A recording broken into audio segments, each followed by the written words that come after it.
Could I ask you whether you subscribe, as many of your predecessors have, to the school of American exceptionalism that sees America as uniquely qualified to lead the world? Or do you have a slightly different philosophy? And if so, would you be able to elaborate on it?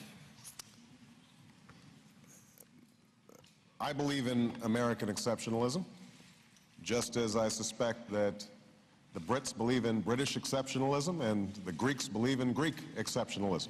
All right, ladies and gentlemen, welcome to the Steve Malzberg Show. It's the Wednesday edition from our New York studios, and I am honored to have in studio the former Vice President of the United States, Dick Cheney, and his daughter, Liz Cheney, who also, among other things, worked in our State Department. And they are the authors of a great new book. It is out, and it's all over. It is Exceptional: Why the World Needs a Powerful America. There it is on your TV screen. Mr. Vice President, an honor. It's good to be here. Liz, good to be thank here. you so much. You. Great to see both of you. The title really speaks to what the book is about. It's not very complicated. Unfortunately, we're living in very complicated times, right. And we're in a very dangerous time. Why did you both write this book now? Start with you, Mr. Vice President. Well, because we do believe it's a dangerous time. We see rising threats around the world, ISIS in the Middle East, Putin on the march in Europe, the Chinese in the South China Sea. And as these threats grow, our capacity to deal with them is being diminished because of cuts in the defense budget and because, frankly, Barack Obama doesn't believe in an exceptional America. If you go back 70 years, as we do in the book, you'll find that presidents of both parties, from FDR and Harry Truman and Jack Kennedy to Nixon and Reagan and the Bushes and Ford, shared a basic fundamental proposition, and that was that the U.S. did have a role to play in the world as the exceptional nation. Barack Obama clearly doesn't believe that, as you've just shown with your shot. And Liz, it's got to be, first of all, a thrill, I would think, to write the book with your dad and to do the tour with your dad. But as I said, you in and of yourself are very prominent, a Fox News contributor and an author, and had served in the State Department. What strikes you the most personally, based on your experience at State, when you see where we are now? You know, I think it really is this departure. You know, we've had certainly policy disagreements about national security over the decades, no question. But every president, for the most part, has really believed in and understood that there's no nation that can play the role that America must play in terms of defending freedom and security around the globe, and maintaining our capability to do that by ensuring the supremacy of our own armed forces. This president is very different. He clearly believes America, and he says that America has played a somewhat malign role in the world. He's gone to great pains to apologize for us.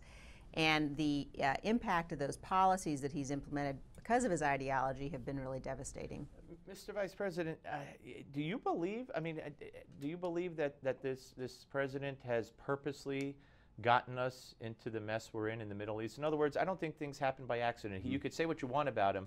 I don't believe he's stupid or dumb. I think he's dumb like a fox. And when you look at there's a consistent theme. Muslim Brotherhood good, traditional allies bad, right. Chaos that helps the terrorists and Muslim Brotherhood wherever it could be, whether it's Libya, Syria, or you name it, Egypt, he tried, failed. What is his motivation, do you believe? I think he has an ideology or a worldview that doesn't fit reality.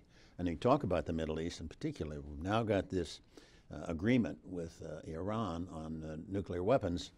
The only winner out of that agreement are the Iranians in terms of having a path ultimately to develop a nuclear weapon, in terms of receiving over $100 billion, sanctions being lifted, the embargo on ballistic missiles being lifted, the embargo on conventional arms being lifted.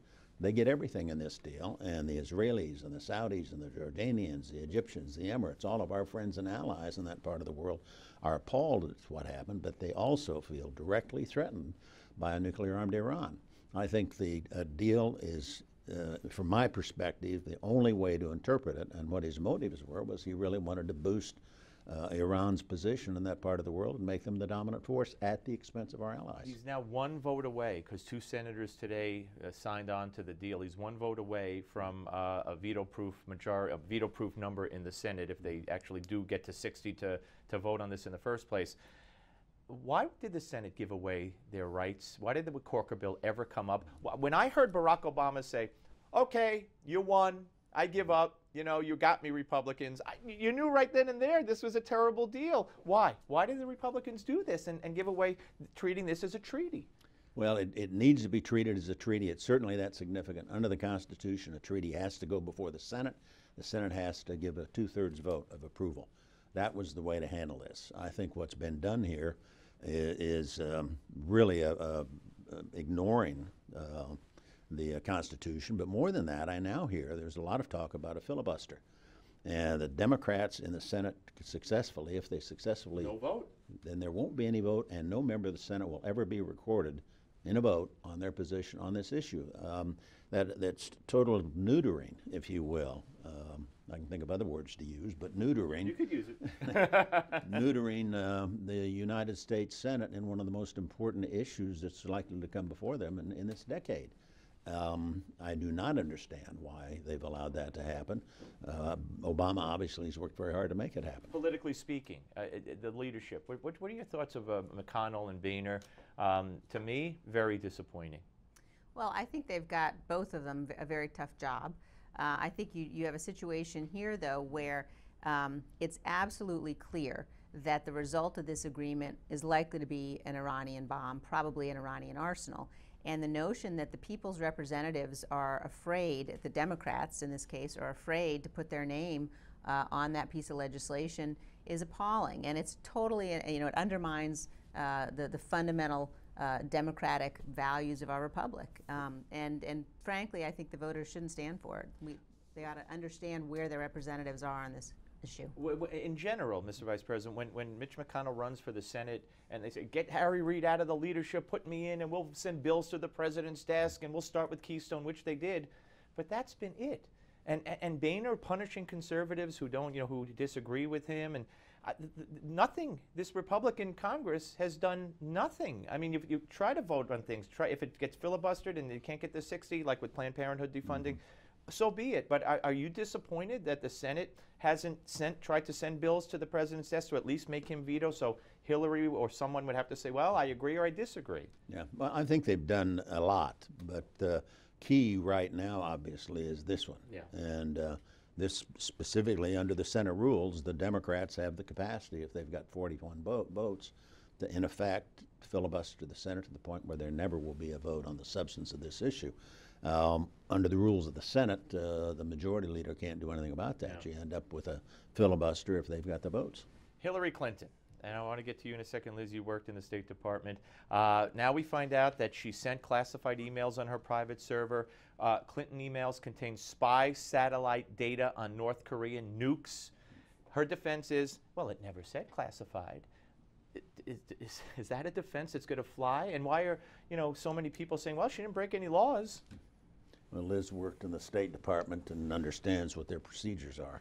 Well, and I think there's an investigation underway, and we may well find out that, in fact, she did break laws. It is incomprehensible to me that she would have determined either on her own or received advice that as Secretary of State she could conduct her business on a home email server. It's just incomprehensible. She's not a woman without intellect. She's not someone who hadn't been exposed previously to classified information. Wipe it clean with the claw? Yeah, I mean, I think that she clearly, and frankly, this idea of it wasn't marked classified, it is typical Clinton parsing of words in a way that is fundamentally untruthful. Can someone like that be elected president? Could a Republican who had done that be elected president? I doubt that they would be allowed. It's a really serious proposition because in those senior positions in the government, as Vice President, as Secretary of State, Secretary of Defense, they deal all the time with highly classified information. And the notion that somehow you've got a server out there someplace that's not even in a secure environment, then the possibility of shipping classified material in the form of emails is very, very serious. In the government, we take that kind of problem very, very seriously, and she has to too. We're coming right back with Dick Cheney and Liz Cheney. Steve Malzberg, don't go away.